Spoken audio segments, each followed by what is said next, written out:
Assalamualaikum kawan-kawan semua pejuang suku Aceh.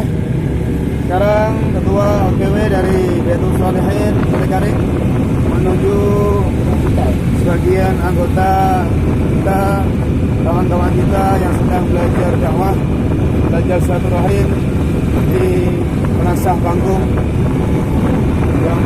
kita.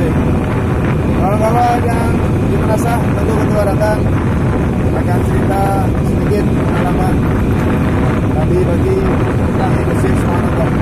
Sesungguhnya sangat nikmat Allah Tuhan. Ya, siapkan ceritanya. Akhi Imran, Ridwan dan Nabi Firman, ketua OTW ke Menasah Panggung kita. Tetap kawan ukhuwah semangat Allah Akbar. Selamat pagi pejuang semua. Lebih pagi dan lebih pagi. Lebih pagi. Allahu Akbar.